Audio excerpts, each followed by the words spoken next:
La conferencia de Jorge, que es sobre Dios en la fenomenología del espíritu de Hegel. Entonces, voy a darle la palabra a Jorge para que empiece con su conferencia. Jorge, si cuando quieras comenzás. Bueno, muchísimas gracias. Buenas noches. En primer lugar, quisiera agradecer a la Escuela de Filosofía, a la sección de Tradiciones y Debates, en la figura de su coordinador, el doctor Mario Salas, y por supuesto un agradecimiento muy especial a todos los que están presentes, todas los que están presentes en esta tarde. Bueno, sin más, empiezo a leer mi texto. Como es sabido, Hegel no escribe en su Fenomenología del Espíritu un capítulo titulado Dios o la esencia absoluta, sino que redacta más bien un capítulo llamado La religión, precisamente el capítulo 7 de la obra. De esta manera, el objeto de su reflexión es más amplio que la mera idea de Dios, ciertamente contenida dentro de la comprensión sobre el momento de la religión, a saber, en el paso anterior a la filosofía, que es ciencia o saber absoluto. En el sentido literal, a lo largo de toda la reflexión en la fenomenología, la religión nos es presentada como la historia de la relación entre lo divino y lo humano, infinitud y finitud. Un relato que tiene un desarrollo completo en el capítulo sobre la religión. Por lo tanto, el objeto de la religión lo constituye la necesidad de comprender esa idea llamada Dios y la historia polisémica de esa noción en su permanente relación con lo humano. Es necesario dejar en claro que siempre que se trata de esta relación, siempre se hablará de la relación entre lo humano y lo divino, porque esta filosofía, lejos de concebir a Dios bajo la forma de una sustancia personal, física o real, sin interacción con el mundo de los seres humanos, se trata en el fondo nada más y nada menos que de la especificidad, ahora, de una conciencia humana que está en relación con la llamada esencia absoluta y de cómo la conciencia entiende su relación con esta. Así, fiel a su método, Hegel no ofrece a sus lectores una definición inmóvil de lo divino, sino que el acto de comprender a Dios requiere necesariamente desarrollar la historia de la comprensión de dicha idea en el marco de la religión, toda vez que Dios sería el resultado de la forma en que esa categoría y la humanidad que se piensa a sí misma se relacionan a través de la historia. De esta manera, encontramos una amplia explicación sobre la religión que nos va a llevar por tres grandes momentos: la religión natural, la religión arte y la religión que se hace manifiesta como la más importante y más rica forma de religiosidad. En esta presentación me propongo un objetivo concreto, consistente en exponer detalladamente el sentido de la idea de lo divino en su relación con lo humano en el marco del capítulo 7 de la fenomenología, es decir, en el contexto particular construido por una ciencia de la experiencia de la conciencia y por las particularidades de un fenómeno religioso, es decir, como la culminación del viaje de la conciencia. Por el momento restringiré mi abordaje a este capítulo, lo cual considero permite evaluar, por una parte, los límites y las posibilidades de las tesis de Hegel en esta parte de su filosofía, y por otra parte, la posibilidad de atender a un asunto de múltiples polémicas, la cuestión del llamado, entre comillas, ateísmo hegeliano. Bien, punto número uno. La religión, sin duda, es una de las piezas fundamentales de la entera ciencia de la experiencia de la conciencia, ubicable con precisión en el tránsito hacia la ciencia.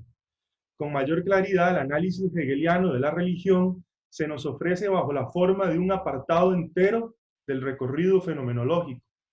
No obstante, no sería del todo correcto señalar que el tratamiento de lo religioso y de Dios se despliega únicamente en el capítulo 7 de esta Odisea de la Conciencia, ya que más bien es parte del recorrido entero. Así pues, vemos emerger estas ideas como uno de los resultados de la dialéctica del dominio y de la servidumbre, concretamente en la figura de la conciencia desdichada, parte final del capítulo 4. Allí, el lector se percata de que la conciencia se ha desgarrado en su interioridad y ha producido con ello una dualidad en su seno. Ya no se trata del amo y del siervo como momentos enfrentados en la lucha por el reconocimiento, sino más bien de una conciencia que se encuentra ella misma desdoblada, sin unidad y que por ende oscila entre lo simple e inmutable y lo múltiple, mudable. Por eso leemos la siguiente descripción de la conciencia desdichada y de su manera de comprender. Dice Hegel, su pensar como tal no deja de ser el zumbido informe del toque de campanas o una tibia neblina de incienso, un pensar musical que no llega al concepto, el cual sería el único modo objetual inmanente. Al final de cuentas, la conciencia desdichada no es más que el movimiento de una nostalgia infinita, atrapada en la movilidad permanente del mundo, pero siempre anhelante de algo inmóvil o cerrado. La razón, capítulo quinto, a diferencia de la conciencia desdichada, no tiene religión porque la razón no significa otra cosa que el intento de conocerse a ella misma en el presente inmediato, es decir, sin ninguna búsqueda de lo infinito. De vuelta al capítulo 7, la religión tiene una historia, un desarrollo, un recorrido. Evidentemente no todas las formas religiosas son equivalentes. En este sentido, la exposición se desarrolla desde las religiones que adoran objetos, por ejemplo, plantas o animales, hacia un punto medio en el desarrollo, como es el caso de los griegos, y finalmente el cristianismo como religión que se hace manifiesta. Antes de abordar la historia de la religión y de cómo las formas religiosas están sometidas a una evolución a lo largo del tiempo, se hace necesario primero comentar las primeras líneas del capítulo. ¿Qué nos aporta este capítulo que no estuviera previamente dicho sobre la religión? La respuesta nos la provee el texto de Hegel sin confusiones y de manera clara.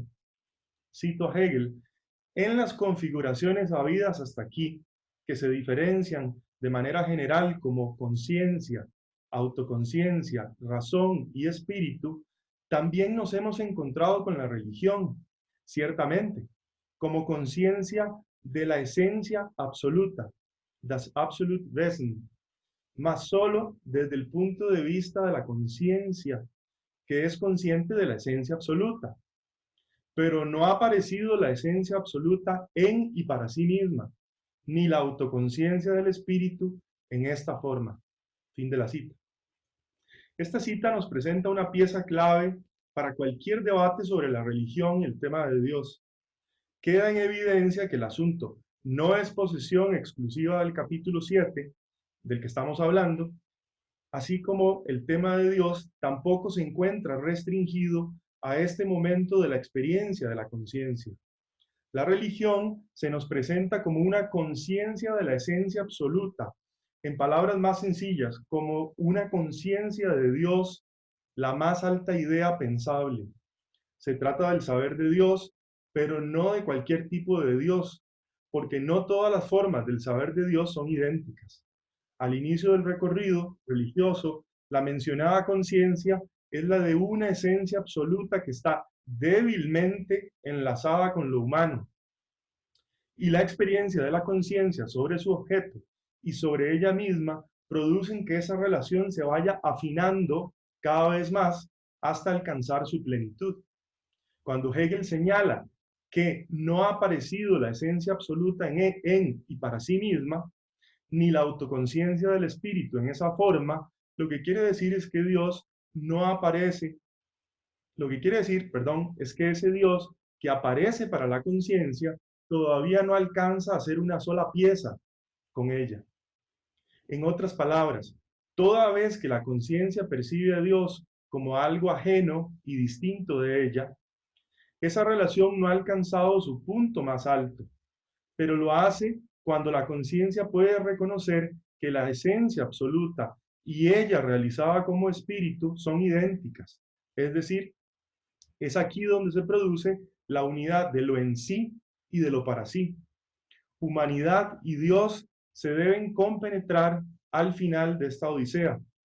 En consecuencia, en este capítulo de la religión, Hegel vuelve a, comillas, iniciar el ciclo dialéctico de su presentación del objeto llamado Dios, toda vez que no empieza con la presentación inmediata de lo religioso como religión que se hace manifiesta, lo cual es una posibilidad, sino que lo hace desde la forma de una religión natural, que es para él la más abstracta de las formas.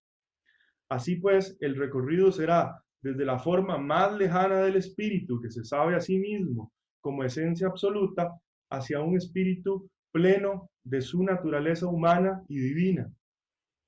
En el principio del recorrido solo veremos detalles de la unidad de lo infinito y lo finito, pero ese elemento debe irse desarrollando progresiva y lentamente hasta alcanzar la plena identidad del espíritu y la esencia absoluta. Alcanzar esa meta es el propósito de la exposición, toda vez que se trata de una realidad consumada en la modernidad. Muy bien, segundo punto. La primera forma del tratamiento de lo divino y de su relación con lo humano es la religión natural. A este momento corresponde la figura de la esencia luminosa. Para esta forma religiosa, el hecho de que Dios se haga hombre no tiene ninguna importancia o es indiferente. Esto es revelador de las consideraciones de Hegel y nos permite prever el desenlace de la historia sobre la religión, la humanidad y Dios. Dice Hegel, la verdad de la fe en una determinación del espíritu religioso se muestra en que el espíritu efectivamente real tenga igual hechura que la figura con la que él se contempla así en la religión. Así, por ejemplo, cuando Dios se hace hombre en la religión oriental, ello no tiene ninguna verdad.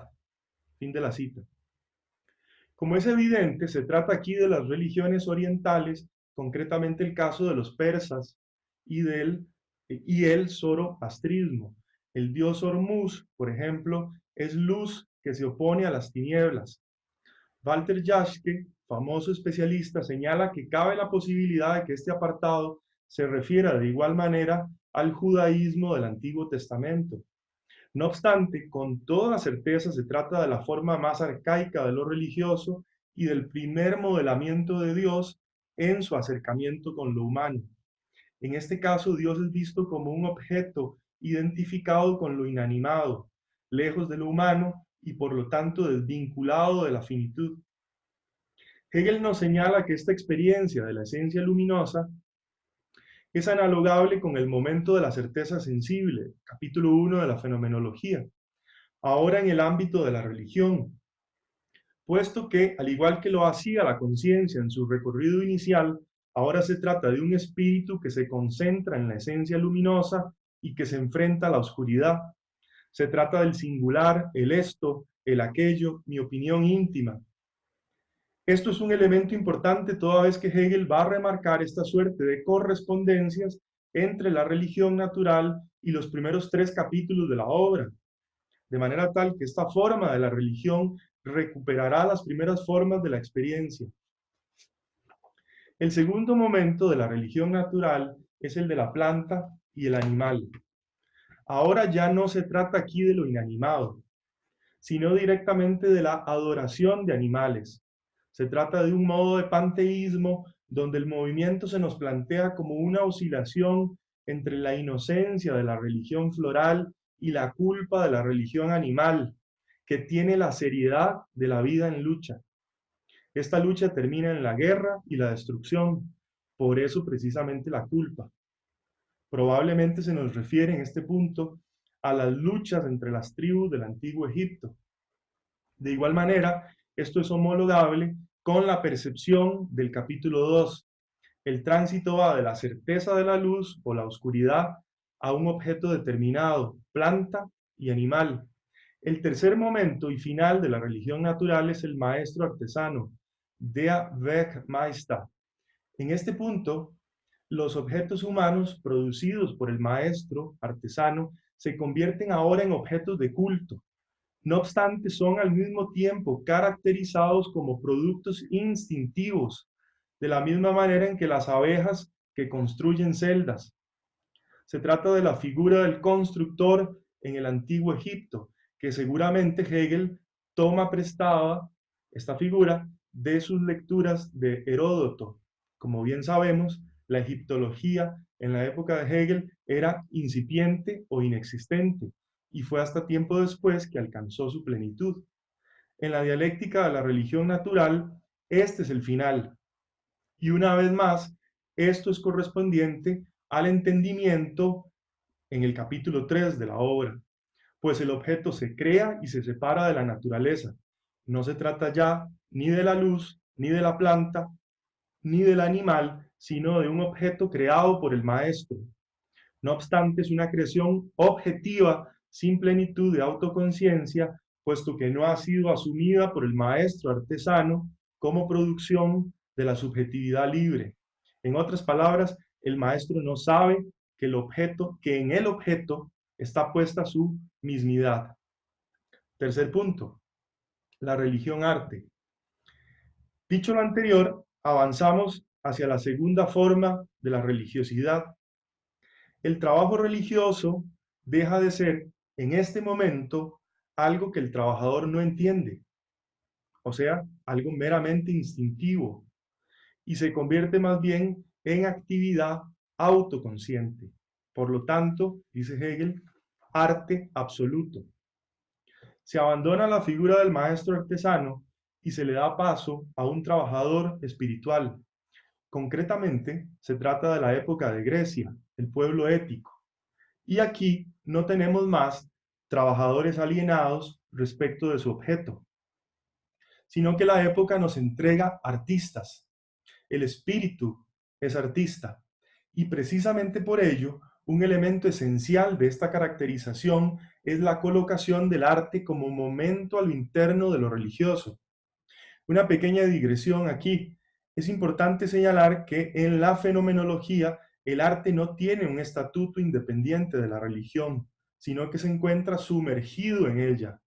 Al contrario del planteamiento en la Enciclopedia de las Ciencias Filosóficas, donde el arte goza de su propio tratamiento a lo interno del espíritu absoluto. Como sea, el primer momento de la religión arte es la obra de arte abstracta, correspondiente a una obra de naturaleza inmediata. Se asocia con los templos griegos y las estatuas dentro de ellos, existiendo una diferencia marcada entre las estatuas y los templos. Precisamente por eso la obra es abstracta, como señala Félix Duque en su comentario a esta figura.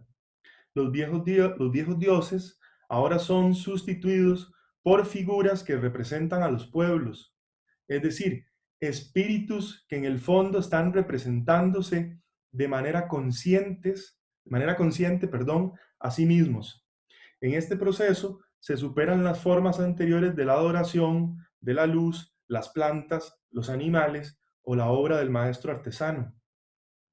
Lo realmente importante ahora es resaltar el contenido artístico espiritual, el sí mismo que se refleja en la piedra del templo o en las estatuas, que adornan el interior. Pensemos por un momento en los famosos templos griegos y en sus oráculos. El espíritu ya no se contenta con cosas exteriores que entorpezcan su intento de ponerse a sí mismo en la materia. Todo esto debe ceder paso para dar lugar a la obra de arte sencilla, frugal y llena de subjetividad que se autocelebra.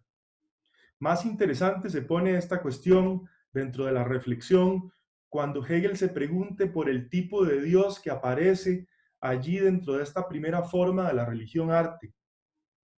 Ese Dios que mora en los templos, dice Hegel, es la piedra negra extraída del caparazón del animal, pero ahora penetrada por la luz de la conciencia. Fin de la cita. No puede ser más claro el texto. La creación humana ha construido un Dios que es extraído desde lo natural y simplemente se trata ahora de remover una parte de lo animal para dar espacio al Dios que se arropa con lo finito y lo contingente, es decir, con la piel del animal. Dios Está muerto en su forma antigua y es ahora un signo. Al mismo tiempo, esto nos permite ver la naturaleza de la vida orgánica, caer en la cuenta de cómo se comporta esta forma de la vida. La esencia de este Dios de la obra de arte abstracta es la fusión de naturaleza y autoconciencia, el saber que se sabe a sí mismo.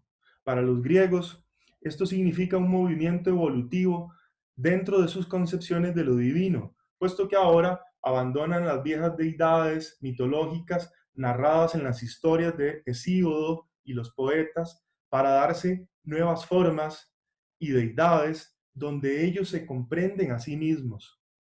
Los titanes desaparecen del mapa y ahora saltan al poder figuras que apenas tienen el recuerdo de aquellos viejos dioses ajenos al espíritu ético.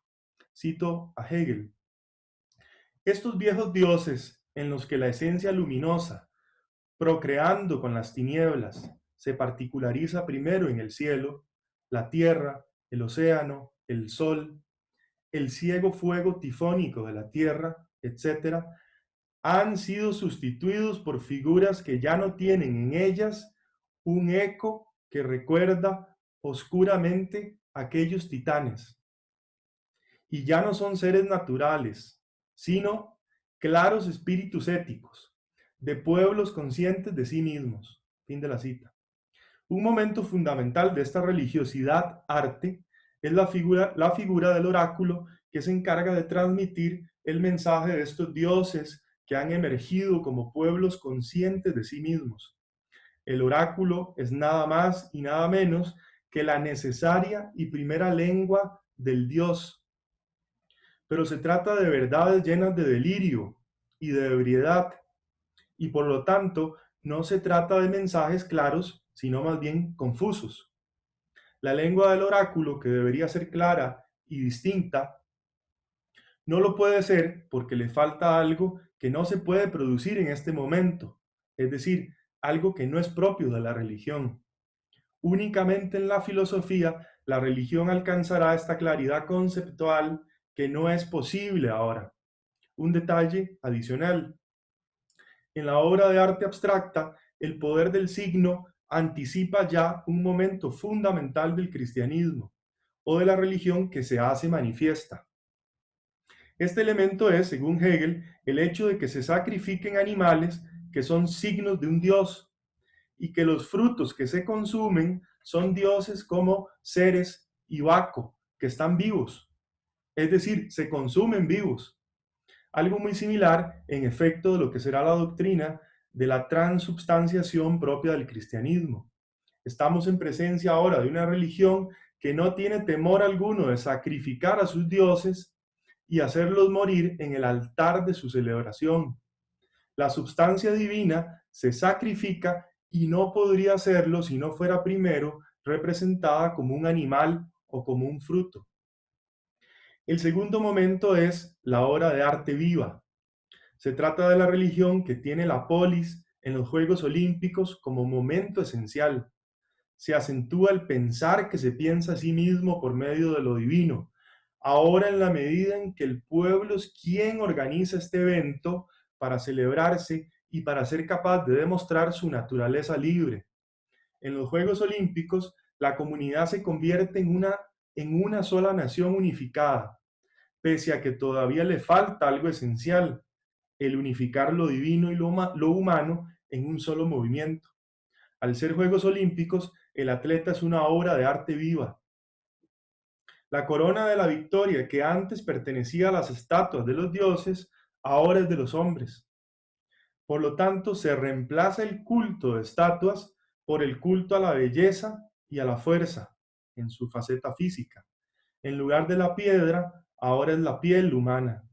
En lugar de lo inmóvil y lo estático, el cuerpo humano del atleta es el resultado de la conquista espiritual sobre lo natural, el dominar nuestros rasgos y elevarlos a su máxima expresión cultural. En este sentido, el atleta es una estatua viviente y autoconsciente. El tercer momento y final de la religión griega es la obra de arte espiritual.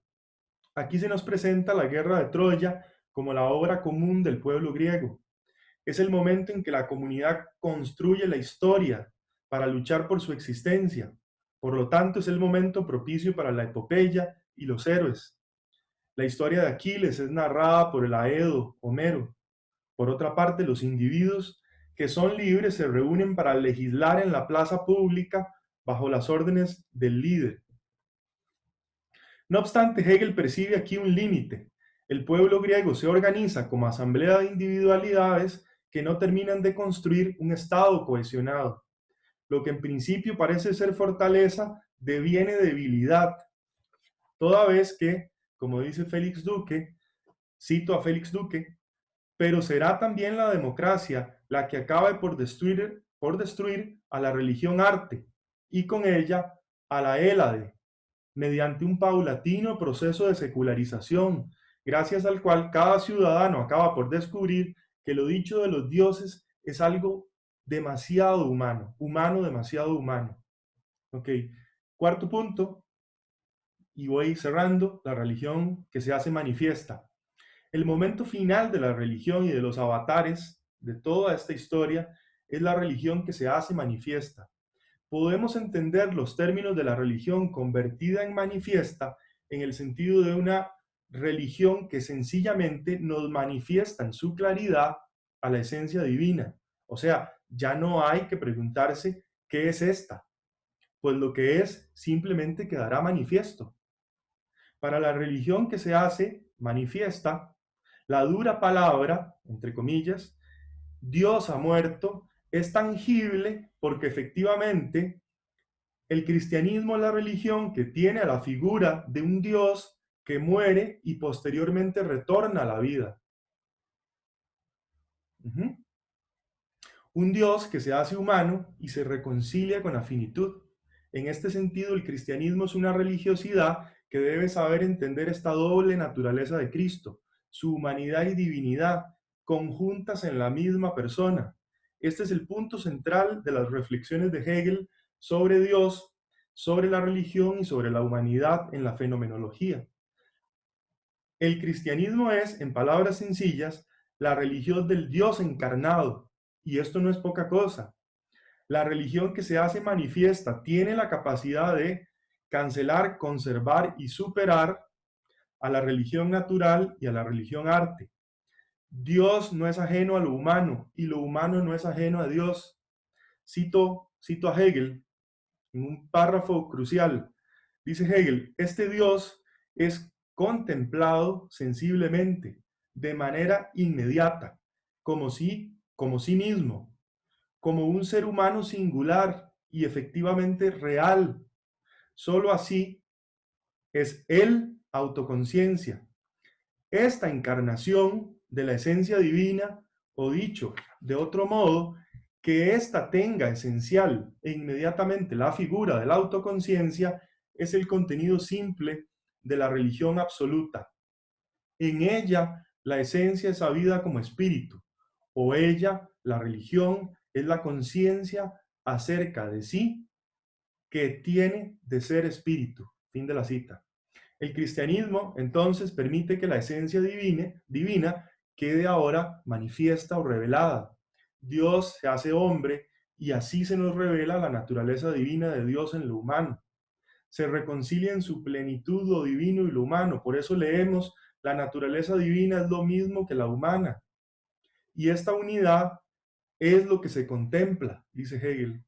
Llegamos con esto al fin. Hegel nos indica esta homologación entre lo divino y lo humano en la figura de Cristo. Dios existe como espíritu en la medida en que es una parte de la comunidad. Y recordemos que el espíritu es la vida ética del pueblo. En este sentido, Dios es presentado por esta mediación como espíritu, como creación humana, y tiene un sentido profundo dentro de nuestra comunidad. Nos vemos narrados en esta idea y eso nos da una enorme alegría. Dice Hegel, la alegría de contemplarse en la esencia absoluta. La religión que se hace manifiesta es la forma más elevada de narración de nosotros, en tanto que comunidad humana, únicamente esto por debajo del saber filosófico. Punto número 5 y conclusiones. Voy llegando hacia el final. Para concluir esta presentación, algunos breves comentarios finales. Número 1. Hablar de la idea de Dios en la fenomenología implica reconocer este tema como un asunto que atraviesa la obra completa y no obstante es un elemento que adquiere un nivel particular a lo interno del capítulo 7, como parte del saber especulativo, es decir, como parte de la narración de la historia de esta idea llamada Dios en el marco de la religión, es decir, de su relación con la humanidad.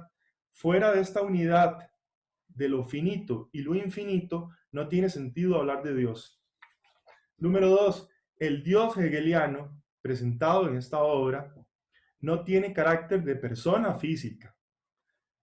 Hegel no atiende a los criterios y puntos de vista de la conciencia religiosa que desea encontrar en Dios un ser físico ubicable en algún lugar de la realidad.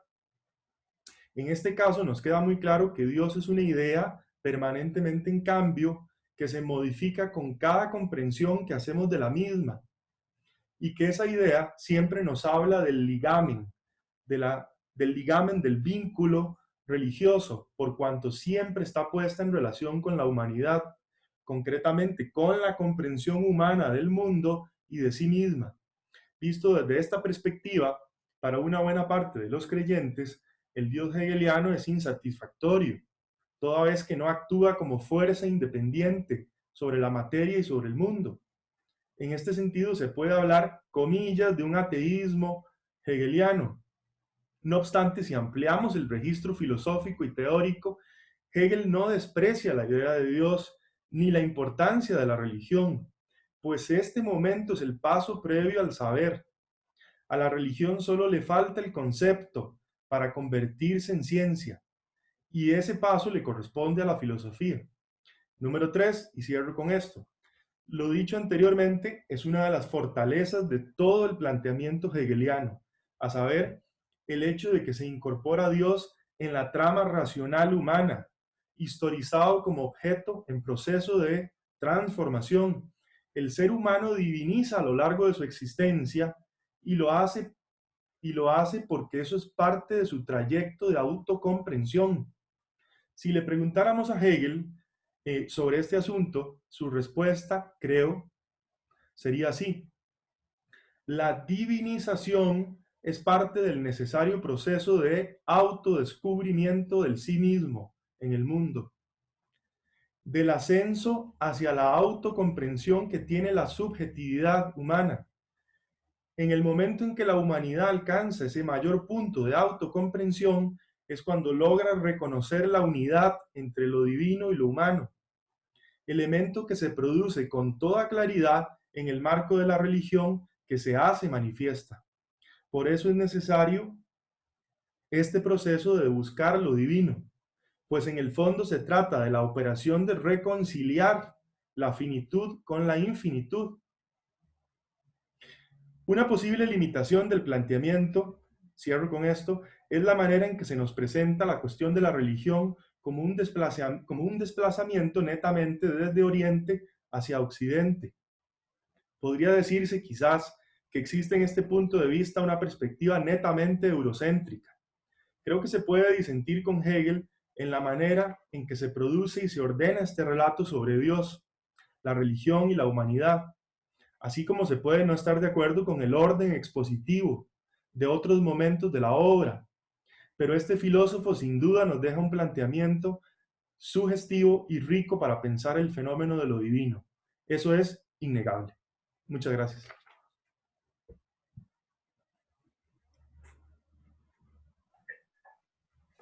Gracias a vos, Jorge, por tu interesante conferencia. Y ahora entonces pasamos a la participación del público. Entonces puede pedir la palabra, ya sea levantando la manita o ya sea escribiendo en el chat la pregunta o la observación que quieran hacer.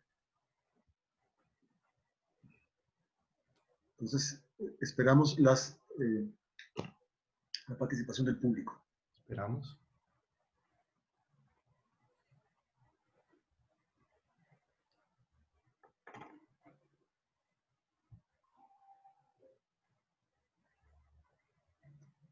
Bueno, el público parece estar un poco tardado hoy con lo que no, ahí está Roberto ya que va a participar. Bueno, Roberto, pidió adelante, la Roberto. palabra, sí. Voy. Buenas tardes a todos, a todas, o buenas noches. Gracias, Jorge, por esta presentación minuciosa, detallada, impecable. Te la agradezco profundamente. Y quería señalar algunos, y escuchar tu comentario sobre algo que dijiste al final, ¿verdad? Es decir, hay una polémica acerca del materialismo de Hegel y su consecuente ateísmo, ¿sí? Y hay una posición que yo comparto contigo sobre la importancia que Hegel le atribuye a la divinización como parte del proceso necesario de humanización. Entonces, no sé si eh, puedo preguntarte entonces si podrías señalar por qué justamente en este punto Hegel ya disiente con la Ilustración, ¿no? En el tema religioso. En el capítulo 6 le dedica muchas páginas a la discusión entre fe y razón, ¿no? Y me gustaría conocer entonces en ese aspecto tu opinión. Claro. Y en segundo lugar quería recordar lo que dice Ernest Bloch. Ernest Bloch, interpretando el capítulo 7, eh, agrega un matiz que no mencionaste y que también quiero conocer tu posición, con respecto al Dios ha muerto, la dura palabra. Dice Ernest Bloch que el Dios que muere es el Dios trascendente, allende a la humanidad y allende al mundo. ¿Estarías de acuerdo también con esta lectura? Esas serían mis dos comentarios, preguntas. Gracias. Claro. Gracias más bien por las preguntas, Roberto. Bueno, sin duda es un tema, el primero es un tema muy interesante. Yo estaba pensando cuando dije ateísmo en Hegel o hice alusión a esa cuestión, estaba pensando en las lecciones de Koyev y particularmente en una de las lecciones de Koyev que lleva ese título, ¿no? Que tengo, por cierto, tengo aquí conmigo, que es la concepción de la antropología y del ateísmo en Hegel. Entonces, un poco me inspiré en esa cuestión, digamos, en las lecciones de Koyev al respecto. Sin duda, yo creo que Hegel es muy claro, muy claro a lo largo de la fenomenología, pero particularmente en el capítulo 7, en el sentido de que la religión ocupa un lugar preponderante en la experiencia de la conciencia. No es un lugar marginal, no se puede despreciar lo religioso.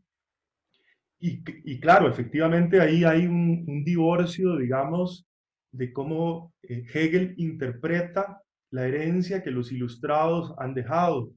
Los ilustrados han pensado a la religión como un instrumento para el engaño y para el dominio de las masas. De hecho, Hegel lo dice en esas palabras, ¿no? Lo dice más o menos como la pura intelección ha pensado a la religión como el engaño de los curas, ¿sí? Y de los sacerdotes y de los ministros hacia la masa ignorante que se deja conducir, ¿no? Por el hombre de religión. Bueno, claramente Hegel disiente de esa perspectiva de la pura intelección o de la ilustración y le otorga a la religión un lugar fundamental. La pregunta que yo me hice también es por qué Hegel le otorga ese lugar. ¿Por qué? Y digamos, pensándolo una y otra vez, a mí me parece que la religión tiene un lugar preponderante en la historia de la conciencia, toda vez que a través de la religión alcanzamos a una mejor autocomprensión de nosotros.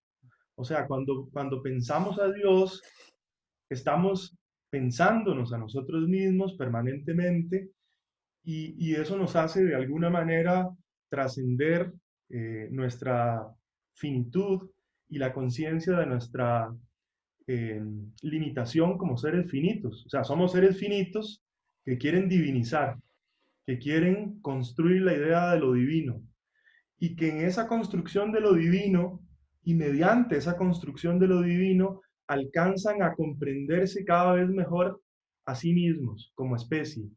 Y en realidad cuando hablamos de Dios, no es otra cosa más que autocomprendernos.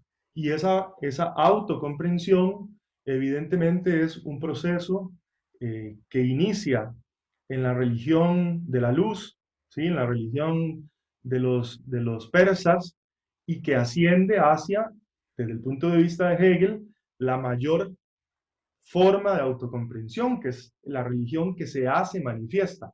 A mí me gusta decir la religión que se hace manifiesta porque es una religión que nos manifiesta que la esencia absoluta, es decir, le hace Dios detrás de la esencia absoluta, estamos nosotros comprendiéndonos, estamos nosotros comprendiéndonos allí. Y el cristianismo nos ha enseñado, y esto un poco para enlazar con lo segundo, que es Bloch, el cristianismo nos ha enseñado que Dios se hace humano, muere, muere y renace en la comunidad. Esto es interesantísimo, es brillante porque es un Dios que renace como espíritu, que renace como comunidad humana. Ahora Dios es parte de la comunidad, es un signo en medio de la comunidad. Y efectivamente lo que Hegel ha matado aquí, la dura palabra, ¿sí? La dura palabra de que Dios ha muerto es el Dios de la trascendencia, eh, el Dios de la antigua metafísica, el Dios de la vieja metafísica que quería conocer a ese ser que está ubicado más allá de la comunidad, del espíritu. Y entonces yo creo que efectivamente Bloch lleva razón toda vez que nos hace reflexionar en que el Dios que está muriendo aquí es el Dios trascendente, que no tiene reconciliación con lo humano, porque de lo que se trata más bien es de hablar de una forma de Dios que es unidad con lo humano. Y reitero que en eso, desde el punto de vista de Hegel, el cristianismo es absolutamente brillante porque nos ha enseñado que Dios puede tomar la forma corpórea, material, morir y luego reencarnar como espíritu, es decir, reencarnar como un miembro más de nosotros, como un miembro más entre nosotros que ahora poseemos ese signo de lo divino. Eh, y sí, insisto en lo, tal vez como para cerrar entonces, insisto en esta cuestión y también efectivamente yo creo que eh, la posición de Hegel es mucho, mucho más rica y mucho más, digamos, más compleja que la perspectiva de los ilustrados que ven en la religión única y exclusivamente, digamos, eh, algo, digamos, artificial y ajeno a la razón, ¿sí? Algo artificial a la razón o al espíritu. En este sentido, Hegel quiere ver en la religión un momento que está a un paso de ser filosofía. Le falta un paso para ser filosofía. Obviamente no tiene el concepto, no tiene el concepto y no es filosofía, pero está muy cerca de ser filosofía, porque la filosofía en el fondo también es la autocomprensión humana, es alcanzarnos a nosotros mismos. Y, y, y la religión está muy cerca de poder concretar eso eh, en su máxima plenitud o en su máximo esplendor. ¿Sí? Entonces, muy interesante lo que me has señalado y eso es lo que puedo señalar o lo que puedo decir en este momento. Bueno, Sí, no, no sí, sé sí. si Roberto o Hay, hay una, sí, hay una una pregunta. intervención escrita de José Enrique Tortos, y no sé, me pareció que Eusebio Rodríguez estaba, no sé si estaba diciendo que le parecía bien o es que quería participar. Antes de pasar a ver lo de José Enrique Tortos, lo que escribe, y sabes que decirte un pequeño comentario. Es interesante que te refieras a la religión como la religión manifiesta. O sea, En la traducción precisamente de Antonio Gómez Ramos, así es como aparece. Supongo que es esa la traducción que has estado utilizando, porque la traducción anterior, creo que era la de Wenceslao Rosé, si no me equivoco, se hablaba de la religión revelada. Sí, correcto. Sí, y es bueno, de hecho, bueno, como vos has trabajado Fichte, ¿verdad? Uno de los primeros trabajos de Fichte es la crítica de toda revelación, Sin duda. crítica a la Offenbarung, El ¿verdad? primer trabajo de Fichte, de hecho. Sí, exactamente. Y de hecho, la palabra Offenbar que se utiliza aquí podría también traducirse como revelada, en el sentido que se tiene en la tradición cristiana de la revelación de Dios que está en la Escritura, ¿verdad? Pero también significa manifiesto. La idea es que me parece a mí que en el cristianismo Dios por primera vez se ha manifestado en su plenitud, por lo menos dentro de lo que cabe en la conciencia religiosa, porque la filosofía es algo superior a la religión, ¿verdad? La medida que la religión contiene la verdad, pero bajo la forma de la representación. Y la forma suprema de la religión, la forma verdadera de la religión es el cristianismo, porque era la separación entre lo finito y lo infinito, entre lo absoluto y la conciencia finita, la nación de Dios. Pero, ok, Sí, era totalmente de sí, acuerdo. Mario, okay. gracias por la observación. Hay una cierta ambigüedad en el término alemán Offenbare, toda vez que Sí, Offenbare sí, podría ser traducido como revelado, manifiesto. De hecho, Gómez Ramos, yo trabajo con la edición de Gómez Ramos, me parece que tiene una virtud más allá de las limitaciones que pueda tener, y es que nos ofrece el texto alemán a la par del texto castellano. Y eso a mí me parece una virtud en la medida en que el lector puede permanentemente cotejar o comparar lo que el traductor interpreta, sí. ¿sí? Con lo que el texto alemán nos ofrece. Hay una cierta ambigüedad ahí con la palabra.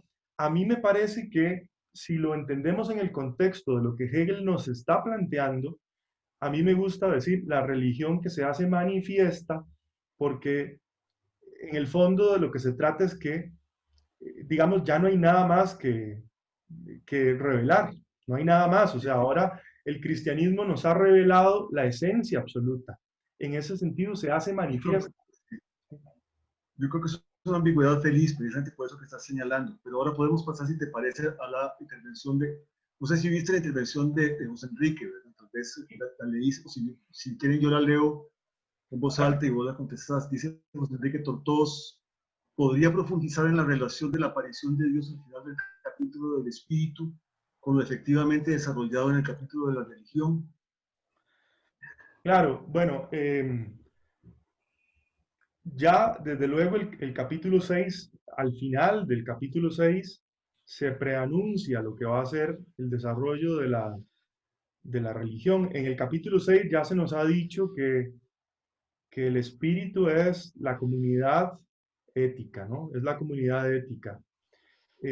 Siendo así, si el espíritu es la comunidad ética, ¿sí? Que vive, que tiene una vida ética, eso sería inmediatamente el paso hacia eh, la problematización de lo religioso. Eh, Ahora, yo he dicho que en realidad, ciertamente, el problema de Dios y de la religión tiene un componente fundamental en el capítulo 7, pero no es que esté reducido allí. De hecho, en el capítulo 4, cuando Hegel habla de la conciencia desdichada, que también, bueno, ahí hay, por cierto, una eventual dificultad para traducir, porque en algunas traducciones dice conciencia infeliz, conciencia desdichada, ¿sí? Conciencia desventurada, son términos que se utilizan para, digamos, traducir el alemán unglückliche, ¿sí? Eh, unglückliche Bewusstsein. Entonces, en realidad, el problema de Dios o de la religión está presente en diversos momentos, ¿sí?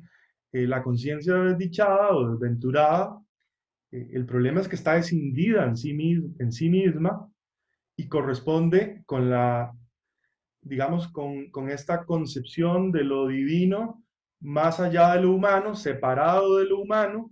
Entonces la conciencia es infeliz porque oscila entre lo sensible y lo suprasensible y no encuentra, digamos, satisfacción en el mundo sensible y quiere siempre trascender hacia un espacio superior. Eh, entonces, eso, ¿sí? Por otra parte, entonces, y para responder a Enrique, creo que lo que habría que decir es que el capítulo 6 y sobre todo, digamos, el tramo final, sienta las condiciones para que posteriormente, en el capítulo 7, se desarrolle la idea de Dios y de la religión como relación entre Dios y lo humano, ¿sí? Solo que de manera muy interesante, Hegel no va a empezar, y esto yo por eso dije que es fiel a su método de trabajo, Hegel no va a empezar con el cristianismo, que podría haber hecho eso de una vez y resolver el problema, sino que va a repetir, digamos, el ciclo dialéctico que ha iniciado en los capítulos 1, 2 y 3 y nos va a plantear una religión natural, una religión arte y finalmente una religión que se revela, que se hace manifiesta, ¿sí? Entonces, lo interesante de Hegel es que en el fondo, digamos, todos son como piezas que se van, ¿no? Que se van amarrando dentro del rompecabezas total, ¿sí? Y lo que está al final del capítulo 6 sienta las condiciones para que posteriormente se aborde el problema de la esencia absoluta en el capítulo 7. Eso es, digamos, creo lo que podría decirle a Enrique ahora. Sí, Bueno, gracias. Ah, bueno. ¿puedo Eusebio, intervenir? Sí, Sí, sí, maestro. buenas Eusebio, noches a adelante, Eusebio. todos. Buenas noches. Felicitar al expositor Jorge Prendas por su claridad, ¿no? Si así acometiera los demás partes de la fenomenología, sería grandioso para ir mejorando la comprensión de Hegel. Tengo dos inquietudes. La primera es si en la religión natural, aunque había una duda, ubicamos al judaísmo, ¿no? ¿Cómo es que en la última etapa de la religión que se hace manifiesta o religión revelada está el cristianismo, ¿no? Y sabemos que el cristianismo se basa pues en el Antiguo, el Nuevo Testamento, o sea, en la Biblia. ¿Cómo solucionar esa aparente incongruencia? Sí, Lo segundo, lo segundo es que Hegel como que todo lo que se dice en la Biblia, que es judaísmo, más helenismo, o sea, Antiguo y Nuevo Testamento, como que si lo dejara de lado, ¿no? Y entonces él como que planteara a través de su fenomenología y sus escritos una especie de una nueva Biblia, una nueva Sagrada Escritura, lo cual hace pues que no sea tan cómodo para los creyentes, ¿no? Para los cristianos, católicos y protestantes. Bueno, esas dos inquietudes, entre tantas, quería plantearle. Gracias. gracias, Eusebio. Bueno, respecto de lo primero, yo lo que quise señalar es que en algunas interpretaciones que se han hecho de la religión natural, parece en principio muy obvio que Hegel habla de las religiones de Oriente, de las religiones de la luz, ¿sí? Que adoran a la luz y que ven en la luz una divinidad. Y que para estas formas de religión o de religiosidad, el que Dios se haga humano, dice Hegel, no es importante, no es relevante. Dentro de esas interpretaciones hay un famoso hegeliano, Jaschke, eh, que ha señalado que también esto podría hacer alusión al Dios del Antiguo Testamento, ¿sí? Es decir, a las concepciones religiosas del judaísmo en su faceta, digamos, más antigua, que podría ser una forma de leer lo que Hegel señala como religión natural. A mí me parece que es una posibilidad, pero ciertamente me parece más convincente la primera. Es decir, que se esté hablando de, por ejemplo, los persas o el zoroastrismo. Eso me parece más convincente con lo que Hegel sostiene a la letra. ¿Cómo podría ser compatible judaísmo y cristianismo? Bueno, en última instancia, y yo creo que Hegel funciona siempre con este registro, el cristianismo es la religión más rica porque absorbe a las demás, porque sistematiza a las demás. Sobre todo, el cristianismo tiene la posibilidad de, lo digo en estas palabras, metabolizar a la religión natural y a la religión griega. Entonces, el judaísmo, aun si estuviéramos hablando del judaísmo antiguo, ¿sí? El judaísmo antiguo no es incompatible con el cristianismo, toda vez que el cristianismo es el Aufhebung, ¿sí? La superación dialéctica de esa etapa, ¿sí? Por cierto, es otro vocablo realmente muy difícil de expresar en castellano, ¿no? Aufhebung. Pero normalmente cuando decimos cancelar o negar, conservar y superar, estamos haciendo alusión a eso. Entonces, el cristianismo es el Aufhebung de la religión natural y de la religión arte. No es que quedan eliminadas adentro del cristianismo, sino que más bien lo interesante del planteamiento hegeliano es que ahora el cristianismo ha bebido de esas formas de religiosidad y las ha incorporado a su seno. Y en ese sentido el cristianismo es eh, evidentemente muy rico porque ha podido incorporar las tradiciones religiosas del pasado. Y fundamentalmente, en el capítulo 7, Hegel ve estas dos grandes formas de religiosidad, la religión natural, que tiene diversos momentos, y la religión arte, que también tiene distintos momentos. Por ejemplo, no nos habla aquí, en principio no nos habla, o casi nada nos dice sobre el cristianismo medieval en el capítulo 7. Casi no dice nada, pero sí nos ha dicho en el capítulo 4 sobre el cristianismo medieval, el catolicismo, que se debate entre el más allá y el mundo sensible. Entonces, yo pienso que no es incompatible en ninguna interpretación, judaísmo y cristianismo, o religión persa y cristianismo, porque la religión persa o la religión judaica tendría un lugar o ocuparía un espacio adentro del cristianismo como forma, digamos, que se ha enriquecido a partir de las formas anteriores, que ha hecho este movimiento de la Aufhebung, ¿sí? De la superación dialéctica. Y respecto de lo segundo, si se termina escribiendo aquí una nueva Biblia o no, bueno, yo lo que puedo aportar es una vez más quizás lo que dije al final de mi presentación, en el sentido de que yo creo que la solución que Hegel propone o que ve o que observa es muy insatisfactoria para la conciencia religiosa, toda vez que Dios no es una trascendencia o toda vez que Dios es despojado de esta suerte de ropaje eh, metafísico.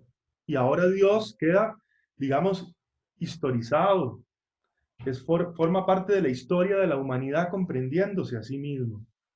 Y yo creo que en ese sentido, digamos, desde el punto de vista de los creyentes, de la conciencia religiosa, probablemente esto se vea con una suerte de distanciamiento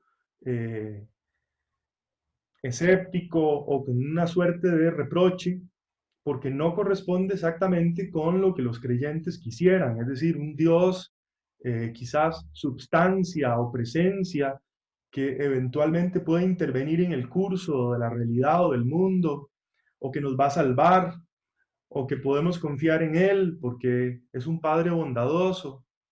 O sea, Hegel no finalmente no nos dice eso, nos dice más bien que la narración de Dios es la narración de nosotros mismos y es el intento que tenemos los seres finitos por trascender esa finitud, pero es una trascendencia, digamos, en última instancia, inmanente, o sea, eh, humana. Entonces, yo creo que los creyentes no estarían muy satisfechos con esto y no verían quizás en esto una, comillas, Biblia, sino más bien una, una suerte de ateísmo velado o una suerte de ateísmo disimulado, ¿sí? Eh, por cierto, eh, Fichte, años atrás, había sido expulsado por ateo de la universidad, ¿sí? O sea, el problema del ateísmo en la cultura alemana o la discusión sobre el ateísmo es una discusión enorme, movida por intelectuales como Jacobi, que denunciaron, por ejemplo, en las filosofías cercanas al espinosismo, una postura ateísta, ¿sí? Porque desde el punto de vista de Jacobi, el espinosismo era una suerte de introducción de ideas ateas, ¿no? Eh, entonces, repito, Fichte fue expulsado de la universidad en 1799, ¿sí? Hegel no está tan lejos de esa postura, no está tan lejos y claramente conoce y ha leído a Fichte y sabe que esto tiene, digamos, repercusiones complicadas en el contexto cultural donde la religión tiene un fuerte componente de poder, ¿sí? Y el vínculo entre la religión y el poder político es importante, es muy importante, y yo creo que Hegel no desconoce eso. Y, sin embargo, nos ofrece este panorama tan interesante que yo he intentado describir. Listo. Gracias, Jorge. No sé si Eusebio me pareció que quería intervenir otra vez o algún otro me pareció. Eusebio, ¿usted quiere decir algo más? No, era más bien un aplauso. Bueno, está bien. Entonces, Quería hacer era Andrés, quería. A ver, Andrés. bueno, muy buenas noches a todos y a todas. Agradecer a Jorge. Yo quería hacer pero un par de comentarios breves para, tal vez para ver si eso tendría una relación con el pensamiento de Hegel. Me parece que, para mí, el aporte más importante de Hegel respecto a la religión es que la torna un objeto humano. No la desdeña, ¿verdad? Sino que la hace un objeto humano digno de ser tratado y producto de la conflictividad histórica. Eso es. Entonces, creo que eso es lo que a mí me genera, me llama la atención del pensamiento de Hegel y creo que es un aporte de mucho valor. Entonces, respecto a eso, yo quisiera, ¿cómo podría plantearse desde Hegel el tema de los fundamentalismos religiosos? Que a mí me parece que son un síntoma histórico, digamos. Es una conflictividad, desde mi perspectiva, una lectura desde Hegel, sería que es una conflictividad histórica que aparece en un aumento de lo religioso como fundamentalismo. No es en un tema abstraído de la conflictividad histórica, ¿verdad? Y mi otra pregunta es si pueden hablarse de algunos nuevos fundamentalismos, diríamos seculares. Por ejemplo, Frank Hinkelame le llama fundamentalismo de mercado al neoliberalismo. Me parece que es interesante porque torna, digamos, un elemento de la economía, un objeto humano, pero nuevamente como diríamos fetichizado, reificado, ¿verdad? Y como que no se puede tocar, digamos, no sé, los grandes organismos internacionales, ¿verdad? Entonces, tiene como una relación con esto, o sea, es un dato, no se puede tocar, un dato, un elemento muy intrahistórico, ¿verdad? Pero en última instancia, metafísico, pues no lo podemos tocar. Entonces, respecto a esos dos elementos. Bueno, lo último, sobre todo, Andrés, es una pregunta realmente tremenda y compleja, quizás para responder. Lo primero es, yo creo que más sencillo, efectivamente, el gran mérito el gran mérito de Hegel, consiste en, primero, número uno, no despreciar lo religioso, no despreciarlo. O sea, una firme concepción de que lo religioso ocupa un lugar importante dentro de la experiencia humana. En ese sentido, digamos, y retornando un poco a la pregunta que hacía Roberto Fragomeno al inicio, la actitud de Hegel no es la de la ilustración, o por lo menos la que Hegel le adjudica a la ilustración, de que la ilustración percibe en la religión una suerte de enemigo que hay que combatir y la razón tiene que pasarle por encima a la religión, ¿sí? Y si la razón le pasa por encima a la religión, eso va a significar una suerte de progreso para el género humano, ¿sí? Una especie de avance, ¿sí? Que sería necesario. Entonces, Hegel claramente disiente de esa postura, disiente de cualquier postura que cancele a la religión como algo, ¿verdad?, que va para el tarro de la basura, porque más bien allí en lo religioso se juega algo realmente importante, ¿sí? Entonces yo diría que ese es el primer elemento que no habría que perder de vista. El segundo elemento es el que usted ha dicho, Andrés. Efectivamente, lo religioso nos habla de la relación Dios-humanidad.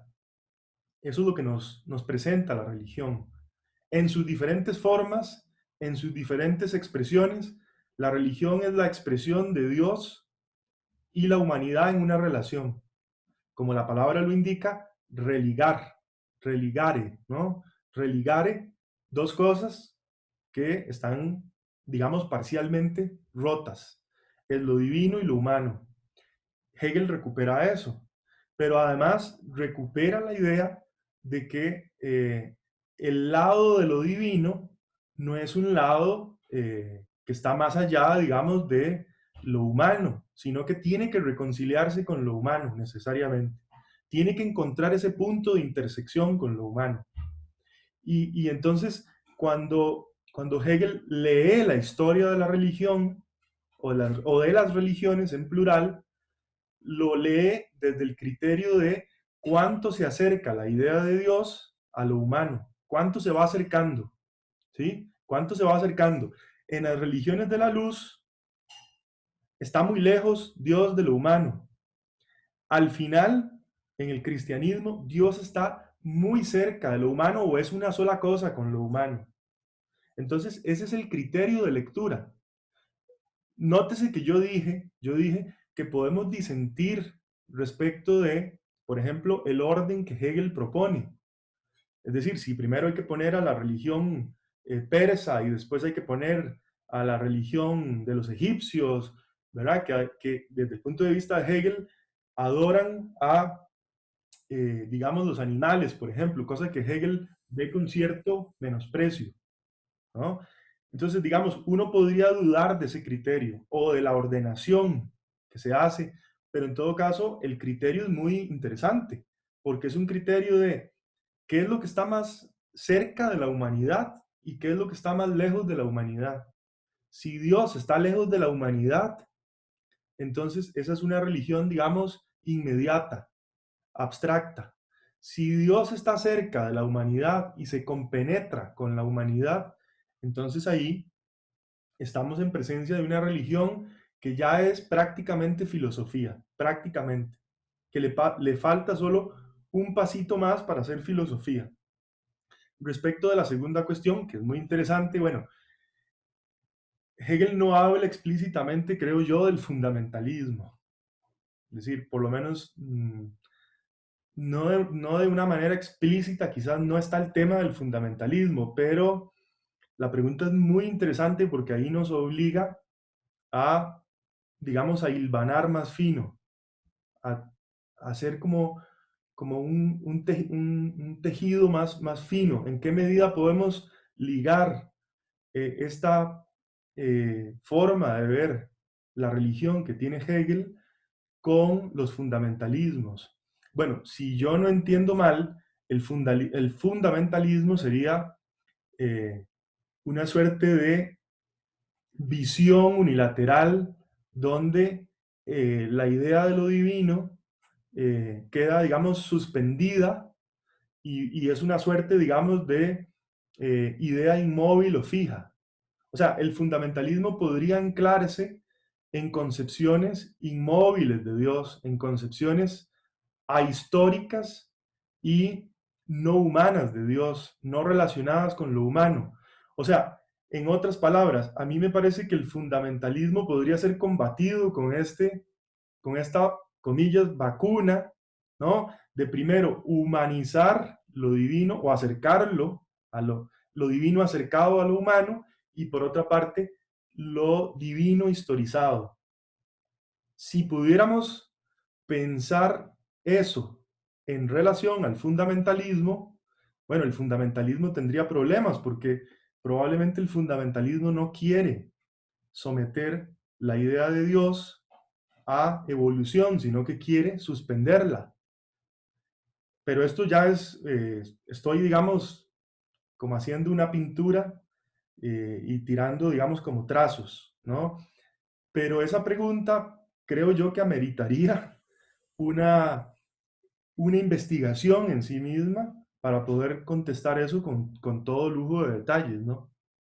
Pero la pregunta es muy interesante. También podría eventualmente hablarse del fundamentalismo de mercado desde aquí, desde el marco teórico hegeliano, pero no es algo que yo me propuse, digamos, al principio de mi trabajo, sino que más bien mi objetivo era más bien otro, ¿no? Demostrar en qué desemboca la concepción hegeliana de lo religioso y de lo divino. Gracias. Quería contar un par de cosas a lo que se ha dicho.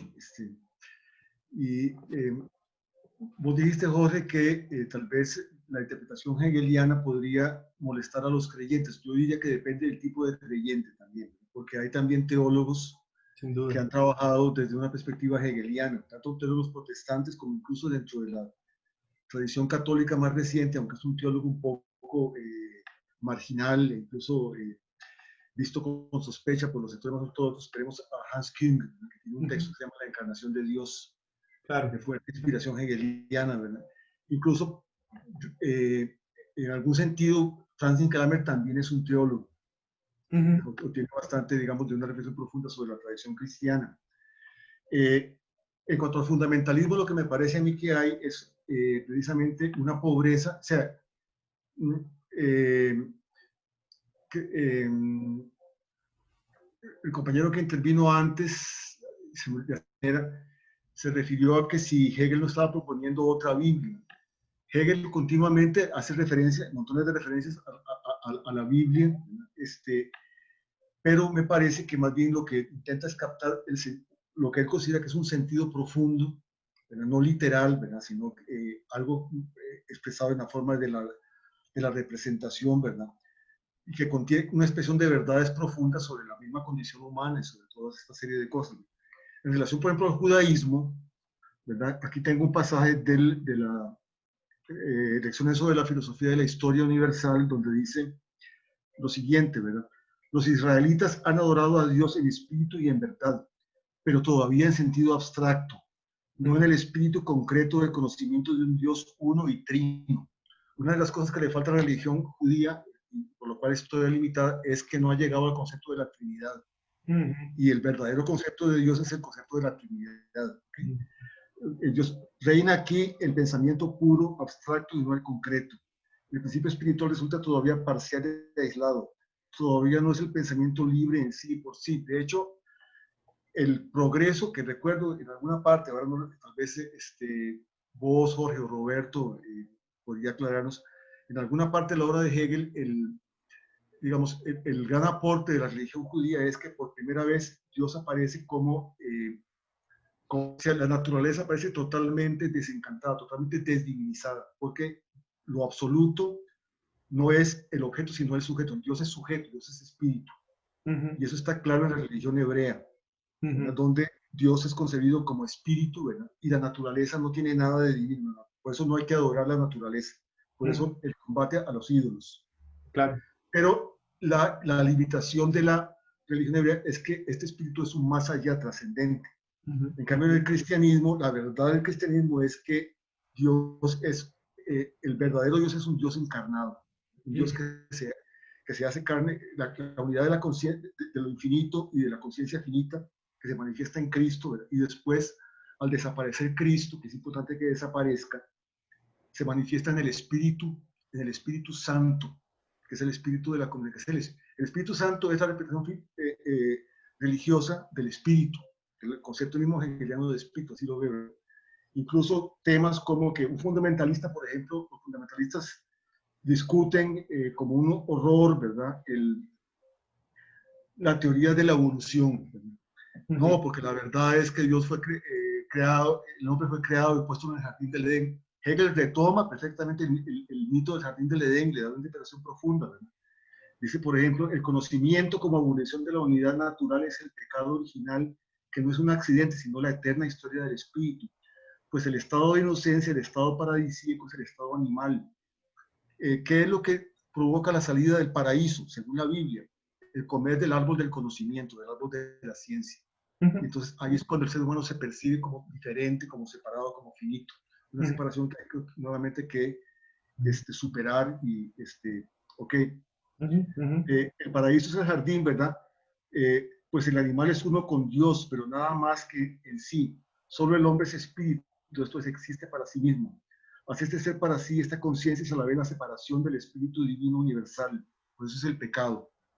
La posición del mal consiste precisamente en que yo me mantenga en mi libertad abstracta frente al bien. El pecado original es, por consiguiente, el eterno mito del hombre por el cual el hombre se hace precisamente hombre. La permanencia en esta actitud es empero el mal, y por eso entonces tiene que ser superado con la reconciliación, y el cristianismo es precisamente la religión verdadera frente a las demás religiones, porque es la religión que plantea la reconciliación, el fin de la separación de lo absoluto y de lo finito, de Dios y el hombre. Bueno, eso es una acotación que quería hacer a lo que se ha estado comentando aquí. Muy de acuerdo, sí, sí, efectivamente, el cristianismo es verdad porque logra amalgamar, ¿sí? Todas esas visiones que están ahí antes de y que ahora funcionan en un marco, digamos, distinto. Yo lo vería así, o sea, no es incompatible el cristianismo con el judaísmo porque habría un momento heredado del judaísmo en el cristianismo. Sí, Otra cosa sería decir que, sí, otra cosa sería que hay que superar la integración. Claro, pero otra cosa sería decir que el cristianismo es igual al judaísmo o que el cristianismo es, digamos, equivalente, porque desde el punto de vista de Hegel no es equivalente. O sea, el cristianismo es más rico porque ha bebido de esas fuentes, de la fuente, por ejemplo, de el judaísmo o de la religión arte, etcétera, etcétera. Es cierto que, por ejemplo, en el capítulo 7, por cuestiones de tiempo, no, de hecho yo tenía casi 16 páginas escritas y lo recorté a 12, pero yo me iba a referir, por ejemplo, a, qué sé yo, todo lo que aparece, digamos, sobre la idea de el Padre, el Hijo y el Espíritu a nivel de la religión que se hace y manifiesta. Se hace espíritu, por ejemplo, en la comunidad, pero también hay un momento en que Hegel habla del Hijo y también de la idea de Dios Padre, ¿no? Siempre tomando en cuenta, al menos desde mi perspectiva, que no nos está hablando de elementos que no estén reconciliados en la relación con lo humano, sino que hay una unidad entre esos elementos y lo humano. Y eso es, digamos, la verdad de la religión que se hace manifiesta, que nos enseña que ahí está Dios, que eso es Dios, y que no hay que buscarlo más, digamos, entre comillas, que está aquí, entre nosotros. Entonces, digamos, a mí eso me parece realmente muy interesante, ¿no? Como forma de comprender, como forma de entender el problema. Ok. Cintia Molina dice, me gustaría hacer una pregunta. Entonces, Cintia, por favor, si usted haga su pregunta. Gracias, profe, sí. Buenas noches. Bueno, súper interesante todo el tema. Muy agradecida por dejarnos participar. Y bueno, mi pregunta es como que a pesar de esta relación que Hegel propone, debe existir entre lo humano y lo divino. En este sentido, Dios no estaría siendo como reducido a un puro concepto, básicamente, profe. Bueno, vamos a ver, ahí esa es una buena pregunta, pero yo creo que habría que decir lo siguiente, para ser, digamos, fiel a lo que Hegel señala, el concepto es la vía de la filosofía, ¿sí? O sea, el concepto es, el duro trabajo del concepto es el lugar en el cual la filosofía se despliega. O sea, creo que, eh, creo que habría que decir así, la religión tiene como método de expresión la representación y la filosofía tiene como vía de expresión el concepto. Haciendo esa aclaración, digamos, de que el concepto es un vocablo que en Hegel tiene una importancia enorme, por ejemplo, aquí en la fenomenología o en la ciencia de la lógica, el último libro de la lógica se llama La doctrina del concepto, es decir, el reino de la libertad o de la subjetividad, dice Hegel, el concepto. Haciendo esa pequeña aclaración, que es una cuestión, digamos, si se quiere, terminológica, ¿sí? Dios, en mi opinión, sería una idea, yo le llamo así, digamos, me gusta utilizar esa expresión, es una idea que es permanentemente ligada con lo humano, ¿sí? Entonces, Dios es, de alguna manera, tal vez no reducido, tal vez yo más bien utilizaría la palabra reconducido a lo humano, ¿sí? Pero esa es mi manera de ver el asunto. Dios no está reducido, está reconducido. ¿Por qué? Porque es una idea que durante mucho tiempo estuvo desconectada de lo humano y ahora lo que Hegel quiere hacer es reconducir esa idea hacia lo humano, que lo humano y Dios no sean cosas ajenas, no sean cosas disímiles, sino que se puedan, de alguna manera, comillas, armonizar, entendiendo que cuando hablamos de Dios, hablamos de nuestra comprensión, de nuestra propia autocomprensión, ¿sí? De nuestro proceso de comprensión de nosotros. Entonces, no es que Dios se reduce o que se le cancela o se le elimina, sino que más bien a mí me parece que la palabra quizás mejor sería reconducido, en el sentido, de nuevo, repito, de reconducido hacia lo humano, porque durante mucho tiempo anduvo quizás desprendido de lo humano y ahora hay que reconducirlo, volverlo a poner en relación con lo humano. Y eso es lo que la religión manifiesta nos enseña en última instancia, pero no lo puede enseñar, la religión manifiesta nos enseña eso toda vez que la religión manifiesta es capaz de procesar el curso de las otras formas de religiosidad, ¿sí? Religión natural, la religión judaica, la religión de los griegos, etcétera, etcétera. Entonces, yo lo plantearía quizás en esos términos, Cintia, no de reducción, sino más bien de reconducción, llevar a Dios hacia un sitio en el cual es el mejor sitio en el cual puede estar. Claro, claro, perfecto. Muchas gracias, profe. Muchísimo gusto. ¿Me permite una pequeña pregunta? Adelante, Eusebio. Sí, gracias. La vez pasada, bueno, la vez anterior no quise intervenir porque hay que dar también espacio y a los demás, ¿no? Pero hay una pequeña pregunta en el sentido que si en Hegel la religión es la relación que debe existir entre el hombre y Dios, ¿no? Primera consideración. Y lo segundo, si Hegel no acepta la ilustración, considera... Se pierde un poco el audio. Mario, no se escucha el micrófono. Sí, cierto. Si siguiera el problema de audio, Eusebio, pues que la religión... Sí, otra vez. sí. Ahora sí te escuchamos, Eusebio. Adelante, Eusebio. Sí, a ver,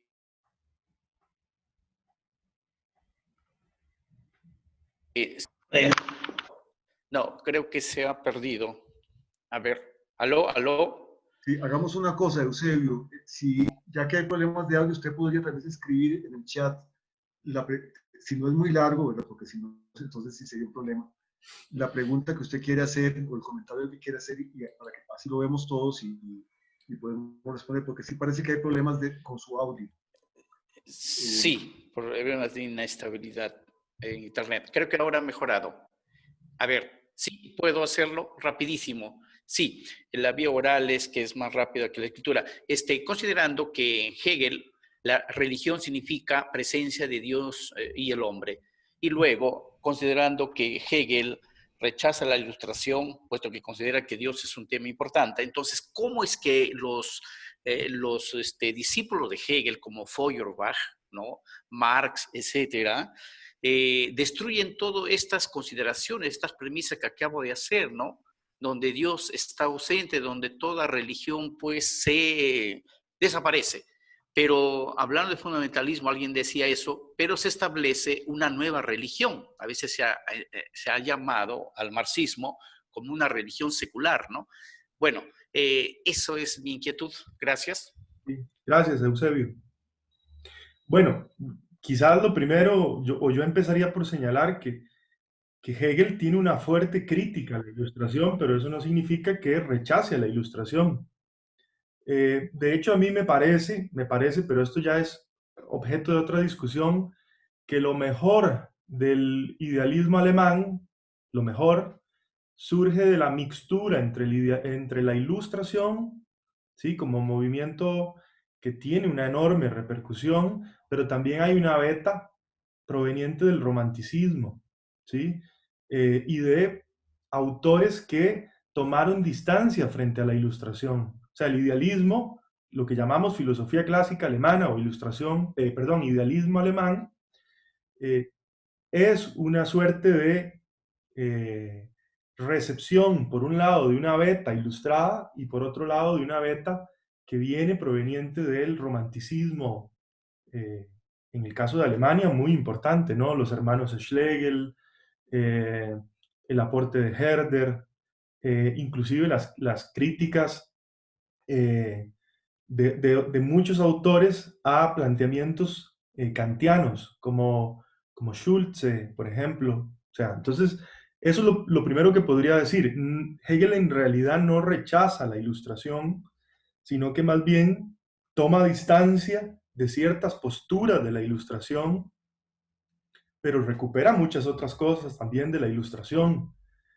Normalmente, de hecho, cuando Hegel toma postura crítica frente a un autor, frente a una tradición, frente a un concepto, un planteamiento, lo hace porque ve en eso una cosa fundamental. Digamos, por ejemplo, cuando Hegel reprocha muy duramente a Kant su concepción moral, lo hace porque le parece que Kant es, y lo dice en palabras textuales, la vocalización filosófica de la modernidad.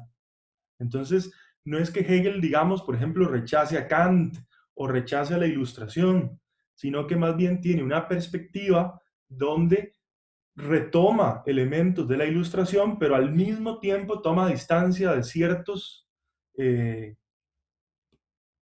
posturas que tiene la ilustración. En este caso, en concreto, Hegel no comparte en absoluto lo que él llama la relación entre la pura intelección y la fe. Esas son las palabras que usa Hegel, ¿sí? La pura intelección y la fe. La pura intelección, léase la ilustración, ¿sí? Quiere, de alguna manera, reducir a la fe o encontrar, digamos, en la fe algo que no tiene mucho valor, que es pasco, que es sin sabor, insípido. Y Hegel no comprende eso, no lo entiende y no lo va a aceptar porque quiere ver en la religión algo que la pura intelección no ha logrado ver allí. ¿Sí? Entonces ahí viene, digamos, como el paso que da de lado Hegel frente a la Ilustración y su concepción de lo religioso. Entonces yo diría que eso en primer lugar, no hay estricto sensu un rechazo, sino más bien una toma de postura que implica aceptar elementos de la Ilustración, pero también tomar distancia de esos elementos en algún momento, ¿sí? Y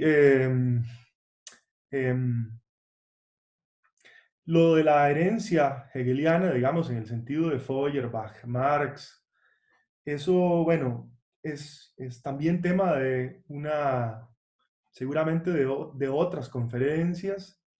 A mí me parece que los hegelianos, los así llamados hegelianos, que bien sabemos que han sido llamados, por ejemplo, los hegelianos de izquierda o los hegelianos de derecha, son denominaciones que se han utilizado, no importa si están bien o si están mal, pero son denominaciones en términos generales que se han utilizado para caracterizar a los autores que están en la estela del hegelianismo.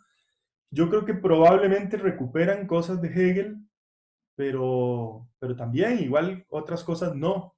Creo que es el caso de Marx, evidentemente, que ve cosas muy interesantes aquí en la fenomenología. De hecho, lo podemos leer en los manuscritos del 44, cuando Marx señala que la concepción del trabajo en Hegel es genial porque el trabajo no es solo producción de objetos, sino que es autoproducción, ¿sí? Y probablemente Marx tenga formas de ver el problema de la religión que son, digamos, distintas de las de Hegel, que no coinciden exactamente con la forma de ver que tiene Hegel. Tampoco eso quiere decir, digamos, que sean anti-hegelianos, sino que de alguna manera retoman a Hegel, pero sin hacerlo en la letra. Este siempre es un viejo problema filosófico, ¿no?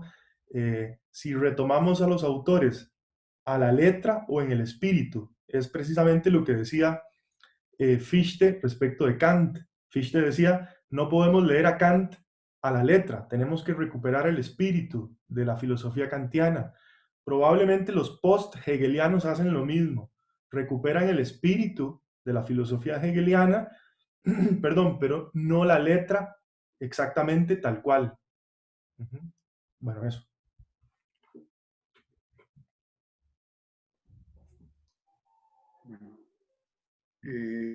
¿Alguna otra intervención? ¿Alguna otra intervención? Esperemos a ver.